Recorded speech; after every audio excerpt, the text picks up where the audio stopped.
Natural law is a subject that captivates many individuals, and many people follow the teachings of natural law even to this day, with individuals like Mark Passio, who has a seminar that went basically viral across the internet, which is about like 6 to 9 hours long. And his content is extremely detailed, talking about ancient history and morality and ideas that a lot of people seem to resonate with from all different sorts of walks of life. I've interviewed over 50 different people on their experiences, and many people attributed it to these teachings of natural law. But this is not a new concept. I have a video talking about the history of natural law, and you can see there's hundreds, if not thousands, of researchers and philosophers and, historians and people all throughout history talking about this idea of natural law, even tyrannical empires using it to gain control over people. But in most cases, it was used to help free people and to help people see usually a moral undertone or a moral fabric to this universe that we live in, when many people may be unguided or don't know what that moral fabric is. And it can be important perhaps to overthrow what is usually referred to as man's law, which is, kings and queens and ministers and presidents and priest kings who are saying that you must obey me or else. And this is a big problem, a big contention that I deal with in my work, is this problem of statism, the belief in human or man-made authority or man-made law. But does that mean that we should look at natural law and look at those ideas? It's something that has captivated a lot of people, I would say, because of statism and because of the failure of these man-made systems and governments. So people tend to go back to this subject time and time again in history, and they find it doesn't just have a collective benefit, it has a personal benefit too. People's own health, natural health, not just natural law, and natural intelligence, not just artificial intelligence. People are seeking nature in different parts of their life, which is partly why my main message is nature is the answer. Now, it is important to note there's many different perspectives that are taken upon natural law, as some of which I just given, such as the fact that Larkin Rose, who's a prominent researcher on the idea of statism, who wrote a book called The Most Dangerous Superstition, if you haven't read it, be sure to check it out, does not really use natural law terminology at all, but he argues against statism for voluntaryism, essentially, without the need of saying there has to be some sort of objective moral standard and it needs to be defined in a certain way. Additionally, there's researchers and philosophers and authors like Jason Gregory, who says that, we can have voluntarism, again, same premises as Mark Passio, but again, without the need of natural law, objective morality or definitions, without needing to even know statism, right? So that even trumps this idea of Larkin Rose of we need to understand this dangerous superstition. Jason Gregory says, no, we don't even need to understand that. We simply need to understand perhaps our own ego, and all these identities are not really authentic. They're not ourselves, and it implies that we don't trust our universe. So all these teachers, I see there's value in all of them, right? You don't have to use the same language or follow the same doctrines to understand the same thing at the end of the day, because all of these researchers agree that we should be free and live in a voluntary world. The ways they get there do vary quite a bit, and I think it's great that people can have debate and talk about the itty-gritty of how do we get there and what are the ways that appeal to people. And if we're being honest with ourselves, natural law appeals to a lot of people. But as I often like to say, to know natural law is to ultimately transcend it. Because once you understand it, you'll realize the problems with the label, the definition, it has to be this way, and the ego that gets surrounded around that. So the law is essentially above this so-called law, getting beyond the truth of the truth of the truth. And as you go deeper and deeper, it gets harder to explain with words, just like love or any of the most important things in this world. So my warning before I get into this text here is do not get stuck on what you think you know, and do not say this is the end all, this is the way it must be. I want you to learn from everything and everybody within your life, and do not ever get stuck and say this is the way it has to be, because I just gave 3 examples of people who I deeply respect and love, but all share wisdom in a very different way. And I certainly share it in a different way, with my understanding of opposites and naturosophy and Taoism and abolitionism. There's different ways to go about what you can see is the truth fundamentally. And many religions, right, will have certain things that they all share, like the golden rule. And it's like, is that a coincidence? So they all get divided among all the details, and they all go in these big crusades and wars about, am I right? Am I right? Or all these Christian sects, and there's a billion of them, and there's all these issues. Well, how does that relate to this document here? And why do I say that this is one of my most favorite, if not my most favorite, natural law summary that I've seen out there? Well, it's because it talks about a lot, including religion. This idea, this text you see, the law of nature or principles of morality deduced from the physical constitution of mankind in the universe, is by C.F. Volney. And here is another version of the text, basically, which you can find on Gutenberg.org. It's called The Ruins, or Meditation on the Revolutions of Empires and the Law of Nature. So he doesn't just talk about the laws of nature, he's talking about history. He actually gives what I would say to be good scripts for screenwriters or anybody out there who's interested in getting actors together and doing a movie. I would probably even do it. Where he talks about these religions fighting each other. He gives exact examples and runs through a whole dialogue. It's a very fascinating text, this whole thing. I'll have it linked in the description below. Of course, we're not going to be reading this whole thing. My gosh, that would take us forever. But it is an incredible text I encourage that you look over. And it's also written quite well, because this section about natural law or the law of nature, these are usually equated as the same thing in this text, although he, I think, maybe goes over that. Some people like to differentiate the two.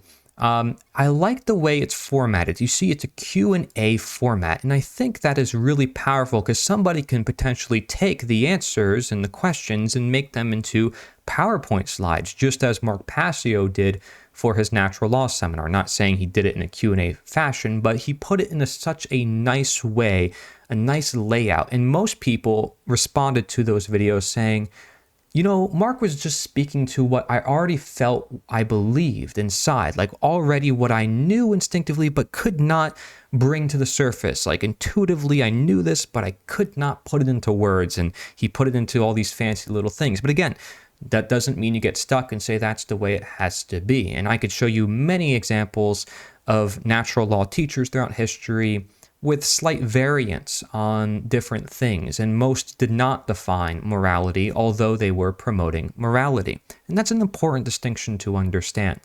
Nonetheless, let's get into this and read this text. I'm going to zoom in more so it's easier to read on your end.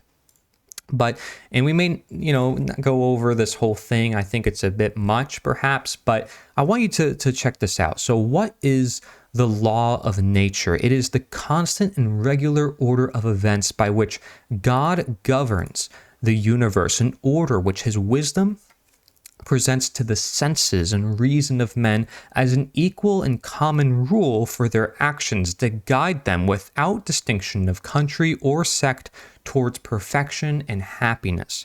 Give a clear definition of the word law. That's another question.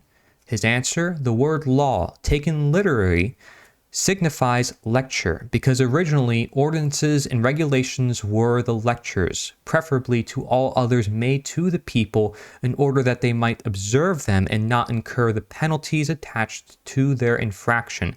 Whence follows the original custom explaining the true idea. The definition of law is an order or prohibition to act with the express clause of a penalty attached to the infraction, or of a recompense attached to the observance of that order. Now, of course, that sounds a little bit wordy for me, but let's go on here, because there's a reason why I say this is quite significant. Do such orders exist in nature, right? This idea of having some sort of guide to our actions. I'm going to try to help guide you through this text, if you will. Well, what does the word nature signify? The word nature bears three different significations. It signifies the universe, it signifies the power that animates, and it signifies the partial operations of that power on each being or on each class of beings, right? And, I similarly define nature in different ways, saying nature and then natures, right? It says, wherefore, as the actions of each being or of each species of being are subjected to constant and general rules, which cannot be infringed without interrupting and troubling the general or particular order, those rules of action and of motion are called natural laws or laws of nature. So you can see he's equating the two here. Now, give me an example of those laws. It is a law of nature that the sun illuminates successively the surface of the terrestrial globe, that its presence causes both light and heat, that heat acting upon water produces vapors, right? So he's giving examples. Water flows downwards. He says, wherefore, as all those and similar facts are immutable, constant, and regular, so many real orders result from them for man to conform himself to, with the express clause of punishment attending the infraction of them, or of welfare attending their observance. So that if man pretends to see clear in darkness, if he goes in contradiction to the course of the seasons or the action of the elements, if he pretends to remain underwater without being drowned, to touch fire without burning himself, to deprive himself of air without being suffocated, to swallow poison without destroying himself, he receives from each of those infractions of the laws of nature a corporal punishment proportionate to his fault. But if, on the contrary, he observes and practices each of those laws according to the regular and exact relations they have to him, he preserves his existence and renders it as happy as it can be. Right? And I just love the way this is written. And you can tell it's written from several hundred years ago, by the way. When was this? 1796? That means it's before that, my friends. But as you can see, he goes more into these question and answers. And when I first looked at this, I was skimming across. I'm like, okay, all right. I know the answer to this question. What about this question? Like, he really challenges himself here. What are the characters of the law of nature? There are assigned 10 principal ones. What is the first? To be inherent to the existence of things, and consequently primitive and anterior to every other law, so that all those which man has received are only imitations of it, and their perfection is ascertained by the resemblance that they bear to this primordial model. I mean, gosh, right? This is amazing. And of course, acknowledges the existence of a God here to be derived immediately from God and presented by him to each man, whereas all other laws are presented to us by men who may be either deceived or deceivers. Which is the third, to be common to all times and to all countries, that is to say, one and universal. Is no other law universal? He says no, for no other is agreeable or applicable to all the people on earth. They are local and accidental, originating from the circumstances of places and of persons. Right? If you're familiar with Mark Passio's work, this is very similar. And I love how he just breaks it down in the sense of characters. The fourth character, uniform and invariable. Is there no other law, uniform and invariable? He says no, for what is good and virtue according to one is evil and vice according to another, and what one and the same law approves of at one time, it often condemns at another. Very interesting here, to be evident and palpable, because it consists of facts incessantly present to the senses and to demonstration. Okay, so as you can see, he's just creating the framework to this character. And it says, we have said that the law of nature, so this allows us to summarize basically what he said so far. He says it's primitive, immediate, universal, invariable, evident, reasonable, just, specific, beneficent, and alone sufficient. Okay, so that is what he has established so far here. If, as you say, it emanates immediately from God, does it teach his existence? He says, yes, most positively.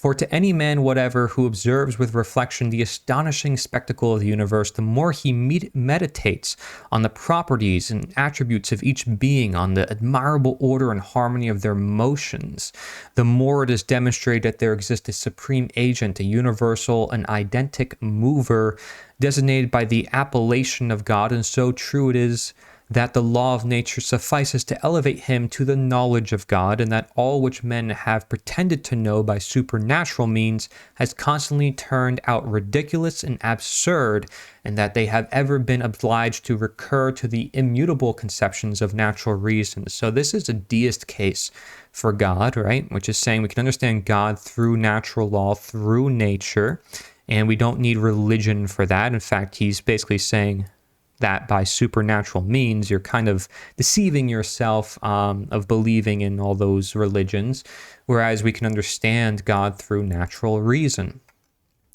So then is it not true that the followers of the law of nature are atheists? He says, no, it is not true. On the contrary, they entertain stronger and nobler ideas of the divinity than most other men, which I would say is applicable because Mark Passio calls himself a de-occultist, right? He goes into occultism. I mean, that can get pretty deep into the weeds of spirituality. So spirituality is often differentiated from religion. And he says, for they do not sully him with the foul ingredients of all the weakness and passions entailed on humanity. And what worship do they pay to him? A worship wholly of action, right? So his actions, are they in accordance to nature, eternal and unalterable rules, right? And of course, we still have to get clear on what those rules are, how they operate. But he's still creating the framework here.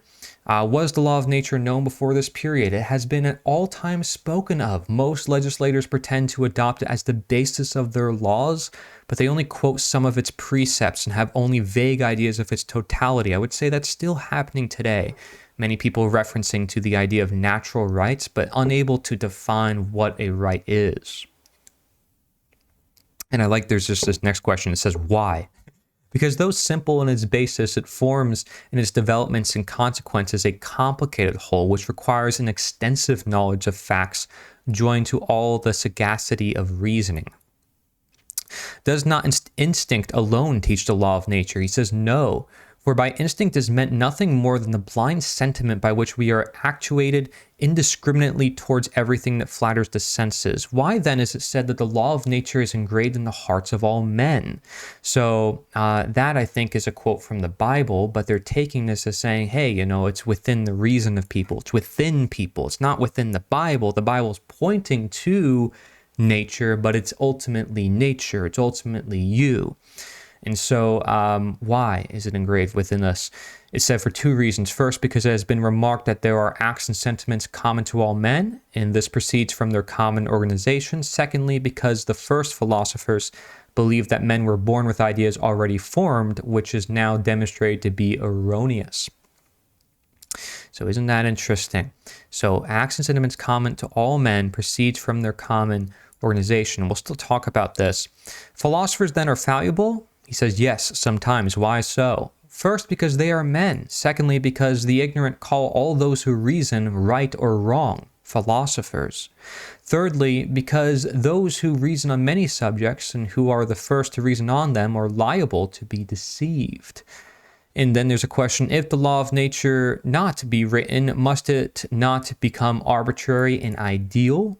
No, because it consists entirely in facts, the demonstration of which can be incessantly renewed to the senses. And he says, constitutes a science as accurate and precise as geometry and mathematics. And it is because the law of nature forms an exact science that men born ignorant and living inattentive and heedless have had hitherto only a superficial knowledge of it. Now, before we move on to chapter 3 here, yes, we're on chapter 3. I think did we talk about chapter 1? Anyways, I think we did. We're just creating the groundwork. And I just want to say the way I define natural law is that it's an ever-evolving definition. Okay, it's just nature. Because nature, everything has laws that govern everything. So it's really just nature. That's how I define it. And thus, everybody has an understanding of it. Everybody, when they claim they're not using it, or they claim they don't know it. That's false. They do, and it's just the extent to which they recognize. And it is then perception dependent. And because of that, our perception is getting us in the way of the truth and in the way of our understanding of with each other upon the truth. And that's usually where the problems live, in my opinion, is the semantics, the word issues, right? So it's important to understand perspective and understand where people are coming from. But many people want to get really clear on, okay, is this a factual thing within the universe? And you have to be a little careful when it comes to religious or moral conversations, because now we're delving more into the feminine right brain aspect, which does not like to be defined and put into a box. So it's a tricky way of understanding the world when you have two energies that are constituting the same law, and you're saying it's scientific, but you're saying there's emotion and passion and feeling in it, right? In the same way you say God exists, but he's invisible. And it's like, okay, and it's like there's certain ways to talk to him, but it's only personal, and it's not something could be proven through science, but it does exist. When you make these claims, it does not mean that it does not exist. It's merely an understanding of, I would say, metaphysics on a high level of division and unity of opposites, ultimately, which is my philosophy, by the way, oppositism. So let's talk about this now. Chapter 3, Principles of the Law of Nature Relating to Man. And so let's ask the question, explain the principles of the law of nature with relation to man. They are simple. All of them are comprised in one fundamental and single precept. What is that precept? He says it's self-preservation. And this is an interesting one I see actually a lot among natural law definitions. And I find it interesting because Mark Passio says self-preservation is also like a Satanist tenet. And Satanists are atheists, and some of them have used the law of nature actually as their argument, but in a different sense. They usually argue against morality. So self-preservation can, again, be perceived differently, like ego and doing whatever you want and making sure your way is the highway, or like trying to make the betterment of mankind as a whole, not just doing it for yourself, but still doing it for yourself, right? Like, again, nuance. So let's explain this here. Is not happiness also a precept of the law of nature? Yes, but as happiness is an accidental state resulting only from the development of man's faculties and his social system, it is not the immediate and direct object of nature. It is in some measure a superfluity annexed to the necessary and fundamental object of preservation. Okay, so happiness is an accidental state, he says, resulting from man's faculties. I mean, that sounds pretty scientific if you're going to go with science of, accidents and randomness, I would say. How does nature order man to preserve himself? By two powerful and involuntary sensations, which it has attached as two guides, two guardian geniuses to all his actions. The one a sensation of pain, by which it admonishes him of and deters him from everything that tends to destroy him. The other, a sensation of pleasure. So pain versus pleasure. Now, I've seen many philosophy videos talking about how can you, determine a morality based on pain versus pleasure, and they look at these issues. Well, he actually addresses that within this document as well. And so pleasure then is not an evil, a sin, as casuists pretend. He says, no, only inasmuch as it tends to destroy life and health, which, by the avowal of those same casuists, we derive from God himself. Is pleasure the principal object of our existence, as some philosophers have asserted? So you see, he's aware of what other philosophers have said, which is important because, when we're talking about morality and philosophy, I think sometimes it gets hard because it's like, have you read this person? Have you read that person? It's like, and people are going to jump when they read something to like, oh, I heard this idea from this other person. I want people to have a beginner's mind and not be so biased and constantly because of these other people. Like, understand where this guy's coming from, right? But nonetheless, it's cool that he's addressing this. And he says, no, not more than pain. Pleasure is an incitement. To live as pain is a repulsion from death. So he's saying pain and pleasure are both important. He says, how do you prove this assertion? By two palpable facts. One, that pleasure, when taken immoderately, leads to destruction. For instance, a man who abuses the pleasure of eating or drinking attacks his health and injures his life. The other, that pain sometimes leads to self-preservation. For instance, a man who permits a mortified member to be cut off suffers pain in order not to perish totally. So I love the fact that he's not just looking at this in a black and white perspective. That, to me, makes it a law of laws, a truth of truth, which means more so a natural law. But does not even this prove that our sensations can deceive us respecting the end of our preservation? He says, yes, they can momentarily. How do our sensations deceive us? In two ways, by ignorance and by passion. When do they deceive us? By ignorance, when we act without knowing the action and effect of objects on our senses. For example, I love these examples, when a man touches nettles without knowing their stinging quality, or when he swallows opium without knowing its soporiferous effects. When do they deceive us? By passion.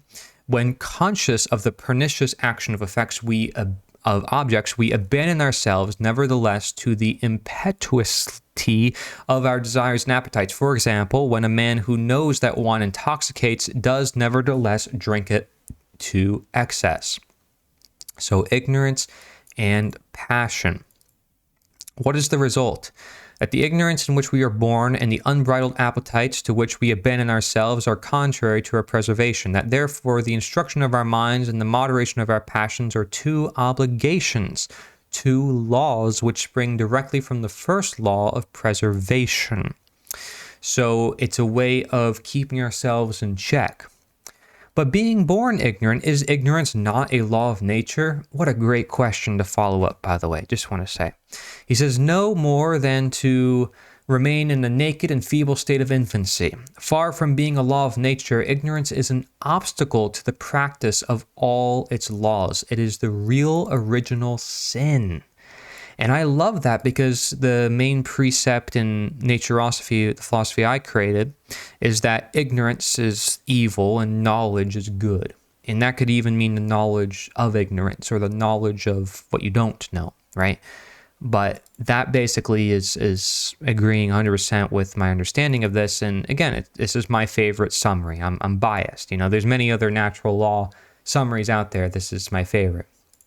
Why then have there been moralists who have looked upon it as a virtue and perfection? Because from a strange or perverted disposition, they confounded the abuse of knowledge with knowledge itself, as if because men abuse the power of speech, their tongues should be cut out, as if perfection and virtue consisted in the nullity and not in the proper development of our faculties. This is like gold. And I wish everybody from Mark Passio's community understood this, because it would create an ego death. You don't know. You don't know. And in claiming you know and claiming to have a definition and be so precise is very difficult, because he's saying here, knowledge itself is a development. It's a growth. It's not something that's stagnated. He's saying that there's an abuse of knowledge going on here with perfectionists, right?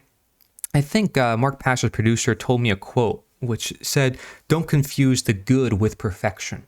And I thought that was a good quote, actually, to share with you here, just because it is, I think, relevant here. He says, instruction, then, is indispensable to man's existence. Yes, so indispensable that without it, he is every instant assailed and wounded by all that surrounds him. For if he does not know the effects of fire, he burns himself. Those of water, he drowns himself. Those of opium, he poisons himself. And if in the savage state he does not know the wiles of animals and the art of seizing game, he perishes through hunger. If in the social state he does not know the course of the seasons, he can neither cultivate the ground nor procure nourishment, and so on, of all his actions respecting all his wants. And these questions are so good. But can man individually acquire this knowledge necessary to his existence and to the development of his faculties? No, not without the assistance of his fellow man and by living in society. But is not society to man a state against nature? He says, no. It is on the contrary a necessity, a law that nature imposed on him by the very act of his organization. For first, nature has so constituted man that he cannot see his species of another sex without feeling emotions and an attraction which induce him to live in a family, which is already a state of society. Secondly, by endowing him with sensibility, she organized him so that the sensations of others reflect within him and excite reciprocal sentiments of pleasure and of grief, which are attractions and ties of society. Thirdly and finally, the state of society founded on the wants of man is only a further means of fulfilling the laws of preservation. And to pretend that this state is out of nature because it is more perfect is the same as to say that a bitter and wild fruit of the forest is no longer the production of nature when rendered sweet and delicious by cultivation in our gardens. Now, this is a very interesting case because, of course, my philosophy can challenge perhaps some of this in some respects. But I think I would agree with it because I'm not against what man has created. I'm not against anything man-made. I'm simply becoming conscious of it. I say that the man-made is not inherently unnatural for this very reason. Anyways, that's a separate conversation. Why then has philosophers called the savage state the state of perfection? Because as I have told you, the vulgar have often given the name of philosophers to whimsical geniuses who from moroseness, from wounded vanity, or from a disgust to the vices of society have conceived chimerical ideas of the savage state in contradiction with their own system of a perfect man. What is the true meaning of the word philosopher? The word philosopher signifies a lover of wisdom. And as wisdom consists in the practice of the laws of nature, the true philosopher is he who knows those laws and conforms the whole tenor of his conduct to them. By the way, which is why I created naturosophy as an alternative to philosophy as a whole. For this reason, by the way. What is man in a savage state? A brutal, ignorant animal, a wicked and ferocious beast. So he's saying we're a beast in our savage state. Is he happy in that state? No, for he only feels momentary sensations, which are habitually of violent want, which he cannot satisfy, since he is ignorant by nature and weak by being isolated from his race. Is he free? No. He is the most abject slave that exists, for his life depends on everything that surrounds him. He is not free to eat when hungry, to rest when tired, to warm himself when cold. He is every instant in danger of perishing. Wherefore, nature offers but fortuitous examples of such beings, and we see that all the efforts of the human species since its origin solely tends to emerge from that violent state by the pressing necessity of self-preservation. So I love how direct, how honest this is, right? Man's not perfect, man's got problems, and his original state's not that great, but doesn't mean we can't improve. It doesn't mean nature didn't put something within us or within the universe to make us better. And that's what I love, by the way, about the 1700s, the 1800s, and this so-called Enlightenment idea. What a beautiful idea, frankly. Because it gives a lot of faith and hope to humanity and helps people see, that there's something that is there for their benefit.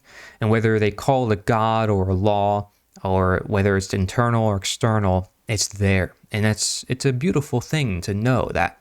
And to have that power on your side of, I can use this to my benefit. I can talk to this thing, or I can act with it. And final question here, but does not this necessity of preservation engender an individual's egotism? That is to say, self-love. And is not egotism contrary to the social state? He says no. For if by egotism you mean a propensity to hurt our neighbor, it is no longer self-love, but the hatred of others. Self-love, taken in its true sense, not only is contrary to society, but it is in its firmest support by the necessity we lie under of not injuring others, lest in return they should injure us. Thus, man's preservation and the unfolding of his faculties directed towards this end teach the true law of nature in the production of the human being. And it is from this essential principle that are derived and are referred and in its scale are weighed all ideas of good and evil, of vice and virtue, of just and unjust, of truth, of error, of lawful or forbidden, on which is founded the morality of individual or of social man. And, in naturosophy, I also equate, truth with right, with correct, and these words together. I think he's doing that here as well by saying good and virtue and just and truth. But I love the fact that he also answers these questions directly, and then he expands on it. So it's like, yes, no, yes. Like, it's not like he's trying to go around the question, right? He's not a politician. Just saying. All right, what is good according to the law of nature? It is everything that tends to preserve and perfect man. And by the way, I think this is a better definition than Mark Passio. Hate me if you will, okay? I think this is the best summary I've seen on the subject. That doesn't mean Mark's content isn't good, okay? It's just another way of interpreting things. What is evil? That which tends to man's destruction or deterioration. And you can say there's a lot of synchronicity here, and there's just different words being used. What is meant by physical good and evil and by moral good and evil? And I love these questions, though, because they're more detailed. And, Mark has such a great buildup of its own. I mean, if you want a seminar to be 100 hours, then he'll do this. But either way, this is a good buildup, I'd say, of its own as well. And it covers a lot of people's concerns, a lot of their questions. People who study philosophy all day, their question is probably somewhere in here. What is meant by physical good and evil? Well, by the word physical is understood whatever acts immediately on the body. So health is a physical good and sickness is a physical evil. By moral is meant what acts by consequences more or less remote. Calumny is a moral evil. A fair reputation is a moral good, because both one and the other occasion towards us on the other part of man dispositions and habitudes, which are useful or hurtful to our preservation and which attack or favor our means of existence. And again, this is a very general view of morality, but it doesn't discount it just because of its generality, right? Because I know somebody will look at this and say, oh, that's too general. And he expands on this. Question, everything that tends to preserve or to produce is therefore a good? Yes. It is for that reason that certain legislators have classed among the works agreeable to the divinity the cultivation of a field and the fecundity of a woman. Interesting. Whatever tends to cause death is therefore an evil? Yes. And it is for that reason some legislators have extended the idea of evil and of sin even to the killing of animals. Mark Passio, of course, does that as well. And of course, there's some debates about animal rights and all that jazz and philosophy circles. The murdering of a man, therefore, is a crime in the law of nature. He says, yes, and the greatest that can be committed, for every other evil can be repaired, but murder alone is irreparable. What is a sin in the law of nature? Whatever tends to disturb the order established by nature for the preservation and perfection of man and of society. Can intention be a merit or a crime? No, for it is only an idea void of reality, but it is a commencement of sin and evil by the impulse it gives to action. What is virtue according to the law of nature? It is the practice of actions useful to the individual and to society. What is meant by the word individual? It means a man considered separately from every other. I think that one's more self-explanatory, but Good question. What is vice according to the law of nature? It is the practice of actions prejudicial to the individual and to society. Have not virtue and vice an object purely spiritual and abstracted from the senses? He says, no. It is always to a physical end that they finally relate, and that end is always to destroy or preserve the body. Now, saying end, oh my gosh, philosophy nerds are going to say utilitarian, right? I see it right now. I can see what goes through people's minds. It's crazy. Anyways, have vice and virtue degrees of strength and intensity? Yes, according to the importance of the faculties which they attack or which they favor, and according to the number of persons in whom those faculties are favored or injured. Give me some examples. The action of saving a man's life is more virtuous than that of saving his property. The action of saving the lives of 10 men than that of saving only the life of one. And an action useful to the whole human race is more virtuous than an action that is only useful to one single nation. Again, this is seen as utilitarian, right? It's like, oh, for the greater good and for the end, okay? That doesn't mean that we justify certain actions and certain behavior, okay? I feel like sometimes I have to throw in disclaimers because people like to make generalities off of this, and we're still reading. How does the law of nature prescribe the practice of good and virtue and forbid that of evil and vice? By the advantages resulting from the practice of good and virtue for the preservation of our body, and by the losses which result to our existence from the practice of evil and vice. Its precepts are then in action? Yes, they are action itself. Action itself, considered in its present effect and in its future consequences. So not just the end, but also the means. He's saying the action itself. How do you divide the virtues? We divide them in three classes. First, individual virtues as relative to man alone. Secondly, domestic virtues as relative to family. Thirdly, social virtues. And, I'm going to say it's getting a little wordy, right? But I still think this is really well formatted. And I like the way it's said. What are individual virtues? I'll try to go faster through this. We're on chapter 5 now. There are 5 principal ones, to wit, first, science, which comprises prudence and wisdom, temperance, sobriety and chastity, courage or strength of the body and mind, activity, which is love of labor, employment of time, and then cleanliness or purity of the body, as well as dress and habitation. How does this law of nature prescribe science? Because the man acquainted with the causes and effects of things attends in a careful and sure manner to his preservation and to the development of his faculties. Science is to him the eye and the light, which enable him to discern clearly and accurately all the objects which he is in conversant. And hence by an enlightened man is meant a learned and well-informed man. So enlightenment and science, right? With science and instruction, a man never wants for resources and means for subsistence. And upon this principle, a philosopher who had been shipwrecked said to his companions that they were inconsolable for the loss of their wealth. For my part, I carry all my wealth within me. Which is the vice contrary to science? It is ignorance. How does the law of nature forbid ignorance? By the grievous detriments resulting from it to our existence. Right? And again, it sounds general, but this is agreeable. I mean, this is very agreeable because of some sense of its generality, I would say right now. What difference is there between ignorant and a silly man? The same difference as between him who frankly avows his blindness and the blind man who pretends to sight. Silliness is the reality of ignorance, to which is superadded the vanity of knowledge. Some of these words I've never heard before. Are ignorance and silliness common? Yes, very common. They are the usual and general distempers of mankind. More than 3,000 years ago, the wisest of men said, "The number of fools is infinite, and the world has not changed."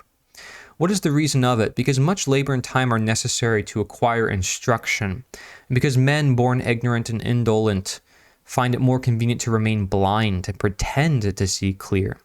What difference is there between a learned and a wise man? The learned knows and the wise man practices, right? Very similar to Mark Passio when he says wisdom is action and then knowledge and learning is before that, right?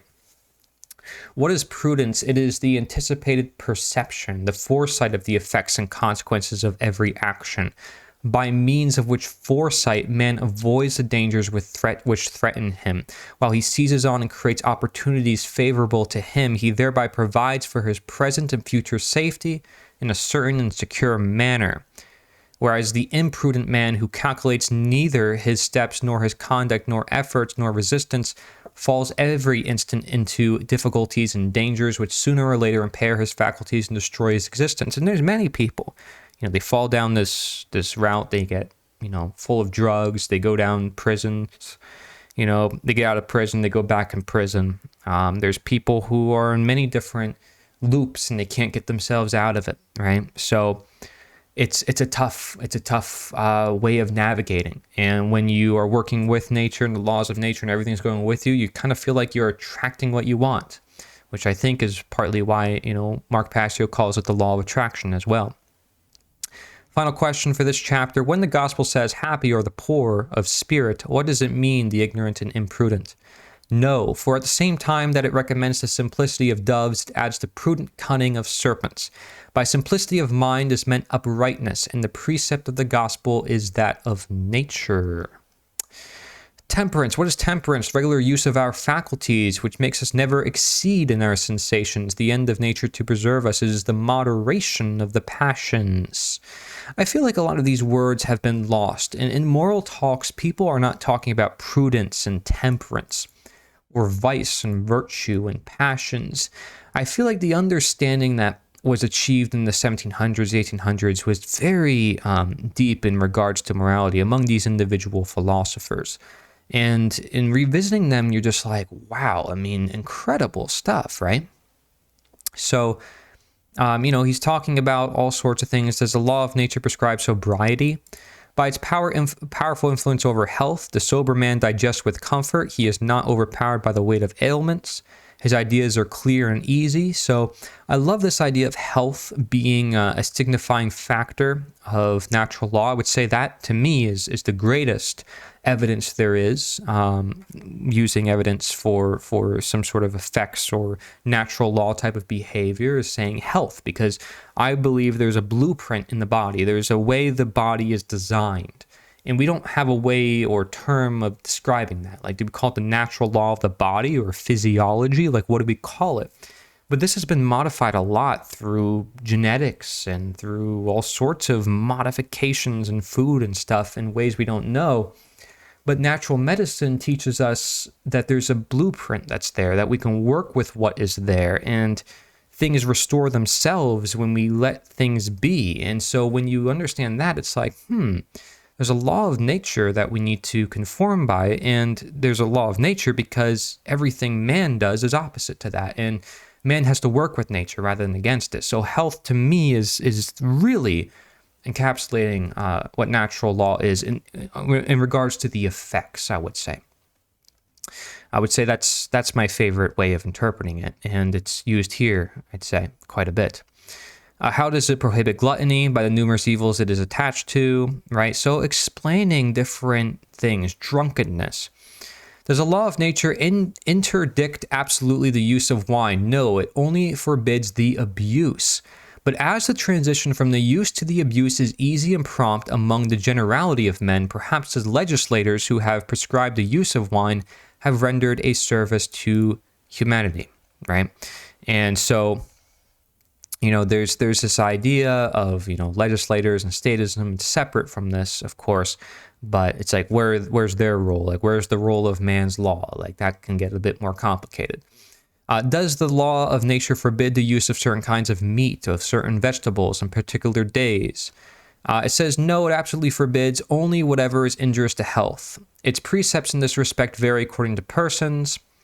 A man is not the same when fasting as after a meal, even if he were sober. A glass of spirituous liquor or a dish of coffee gives degrees of vivacity, of mobility, of disposition to anger, sadness. Such a meat, because it lies heavy on the stomach, engenders moroseness and melancholy. Such another, because it facilitates digestion, creates sprightliness and inclination to oblige and to love.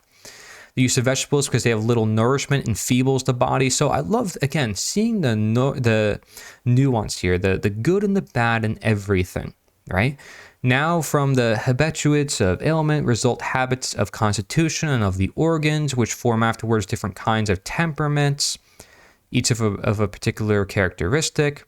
The ancients were taught by long experience that the dietetic science constituted a considerable part of morality. Among the Egyptians, the ancient Persians, or even the Greeks, important affairs were examined fasting, and it has been remarked that among those people where public affairs were discussed during the heat of meals and the fumes of digestion, deliberations were hasty and violent. So saying there's a direct correlation between health and the behavior of people, which I think is very important and not really necessarily stressed enough in Mark Passio's original seminar, but I'd say later on in his work for sure.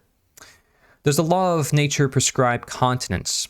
Yes, because a moderate use of the most lively of pleasures is not only useful, but indispensable to the support and strength of health.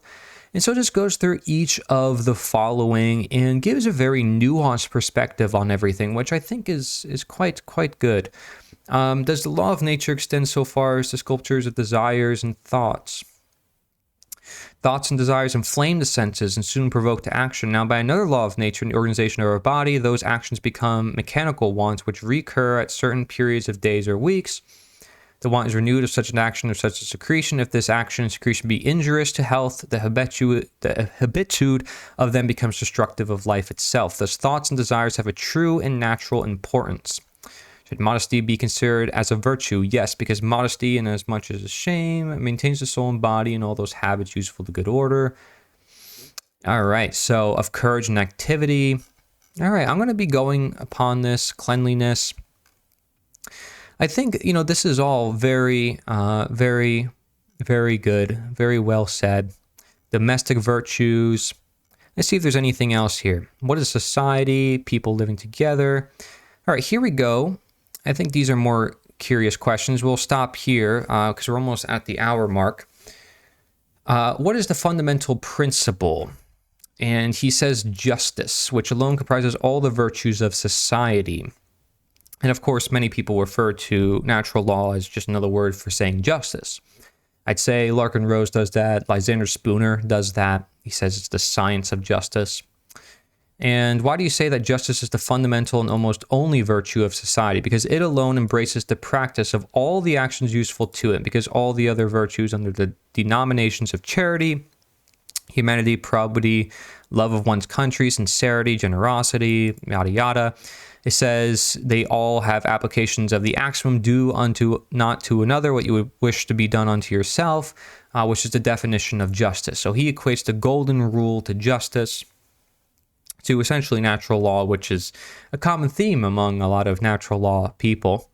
By three physical attributes inherent in the organization of man does the law of nature prescribe justice. He says it's equality, liberty, and property. And all men equally have eyes, hands, mouth, ears, necessary, making use of them. And they're all equal before God. Do you suppose that all men hear equally, see equally? He says, no, for it is evident and daily demonstrated that one is short, another is long-sighted, that one eats more, and, there's these imbalances. And then the question says, they are therefore really unequal. He says, yes, in the development of their means, but not in the nature and essence of those means. They are made of the same stuff, but not in the same dimensions, nor are the weight and value equal. Right? So it's, our language possesses no one word capable of expressing the identity of nature and the diversity of its form and employment. It is a proportional equality, and it is for this reason I have said equal before God and in the order of nature. How is liberty a physical attribute of man? Because all men have a sense is sufficient, no one wanting the eye of another to see, his ear to hear. Constitute naturally independent and free. No man is necessarily subjected to another, nor has he a right to dominate over him. But if man is born strong, has he a natural right to master the weak man? He says no, for it is neither a necessity for him nor a convention between them, and is an abusive extension of his strength. And here an abuse is made of the word right, which in its true meaning implies justice or reciprocal faculty. How is property a physical attribute of man? Inasmuch as all men are being constitute equal or similar to one another, and consequently independent and free, each is the absolute master, full proprietor of his body and the produce of his labor. How is justice derived from these attributes? In this, that all men being equal and free, owing nothing to each other, have no right to require anything from one another, only insomuch as they return an equal value for it, or inasmuch as the balance of what is given is in equilibrium with what is returned. And it is this equality, this equilibrium, which is called justice equity. That is to say, the equality and justice are but one and the same word, the same law of nature, of which the social virtues are only applications and derivatives. And so, all right, charity is then nothing but justice. No, it is only justice. Let's see, anything else here? Is almsgiving a virtuous action? Does the law of nature consider as virtues faith and hope? Does the law of nature All right. So as you can see, does it forbid robbery? Yes, for the man who robs another gives him a right to rob him. Does it forbid murder by the most powerful motives of self-preservation? For first, the man who attacks exposes himself to the risk of being killed by right of defense. Second, if he kills, he gives the relations of the friends of deceased to the society at large an equal right of killing him. How can we, by the law of nature, repair the evil we have done? By rendering a proportionate good to those whom we have injured, right? Reparation. Does it allow us to repair it by prayers or vows or offering? And he says no, because they're foreign to the action we wish to repair. They neither restore the ox to him from whom it has been stolen, and he goes into that. Does the law of nature order sincerity? Yes, for lying, right? And Mark Pastor talks about lying. He added that to his original seminar as being a crime, essentially, a transgression.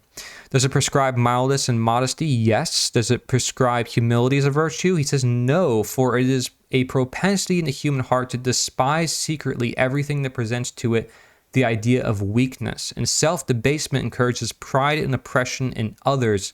The balance must be kept in equipoise. Okay, so it's a yes and no. But I like the yes and no answers. You have reckoned simplicity of manners among the social virtues. What do you understand by that word?